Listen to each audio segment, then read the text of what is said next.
Türkiye ve Yunanistan arasında devam eden Doğu Akdeniz gerilimi, uzun yıllardır statüsü tartışmalı olan Ege Adaları konusunu gündeme getirdi.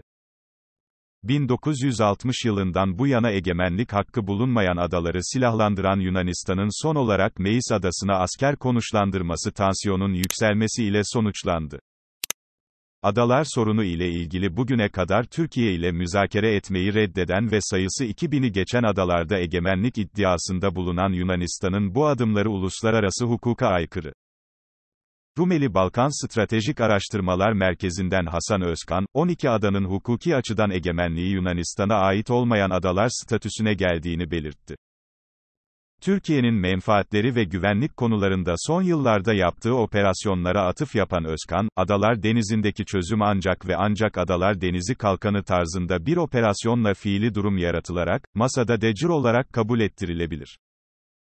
Bir savaş çıkarmadan da Türk Silahlı Kuvvetlerimizin en iyi şekilde fiili durum yaratabileceği yollar mevcuttur ve bunu bizden daha iyi bilen uzmanlar muhakkak ki değerlendiriyorlardır, dedi.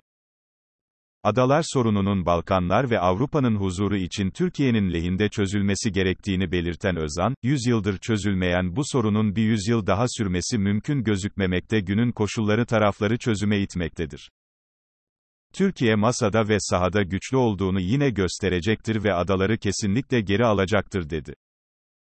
Hava Kuvvetleri'nin yeni uçuş eğitim yılının açılışını Ege'nin kuzeyine yaptığı özel uçuşla gerçekleştiren Milli Savunma Bakan Akar, hiçbir şekilde zerre kadar hakkımızdan dahi vazgeçmeyeceğimizi, hakkımızın, hukukumuzun, Avrupa Birliği'nden İngiltere'nin çıkışı sonrası AB'nin en büyük muharip gücüne sahip olan Fransa, siyasi olarak daha fazla ağırlığı bulunan Almanya ile sıkı bir rekabete başladı.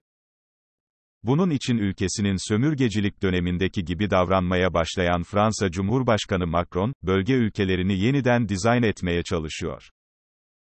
Macron, hedefine ulaşmak için gündemdeki meseleleri, Türkiye düşmanlığına dönüştürerek prim yapmaya çalışıyor.